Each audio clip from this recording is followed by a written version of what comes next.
Bassam asks us a question. How would you design a program that was focused on preventing back injuries? We'll stop right there. Well, okay, it's hard to prevent injuries, except when I think when it comes to backs. And I'll tell you that the best thing you can do is don't let that waistline get over half your height. So, Bassam, if you're 2 meters tall, your waistline can't get over 1 meter. For my Americans, if you're 6 feet, 36 inches, and of course my joke, ha ha ha, is I just need to grow taller. That's very funny. So I would say first and foremost, keeping a leaner waistline as best you can. The second thing I'd recommend, and even you're going to mention Stu McGill in a second, Stu has really got me going on this.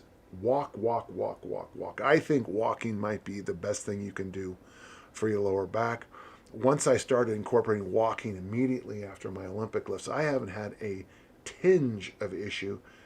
And that goes for the whole train of the posterior chain of from the back of my knee to my traps. And I think it honestly is the walking. But let's look at your question now. I had 2 herniated discs and recovered fully using walking and Stu McGill's exercises. Well, that's pretty good advice.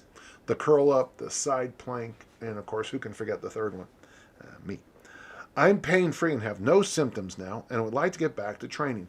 What would you recommend to avoid re-injury and still maintain a balanced program? Sure.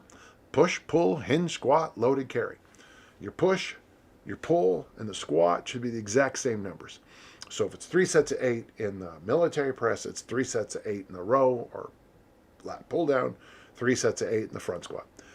2 weeks later, you'll do 3 sets of 8 in the bench, 3 sets of 8 in the horizontal row, and 3 sets of 8 in the back squat.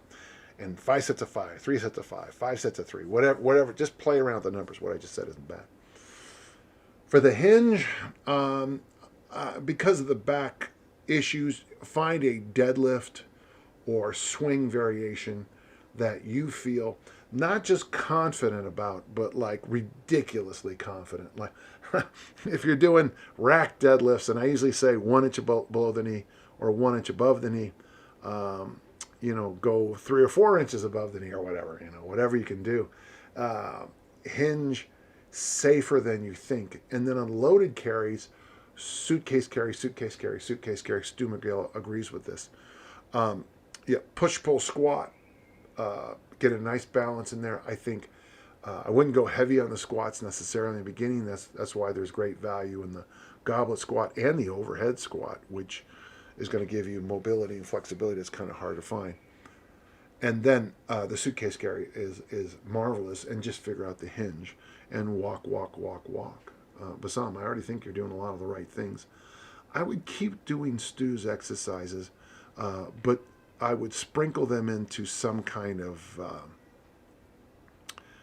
a period away from the weight room, so that I don't know if you do them before you go to bed or midday or when you wake up in the morning. I don't know when you do them, but try to have like your weight workouts here and your daily Stu McGill exercises here.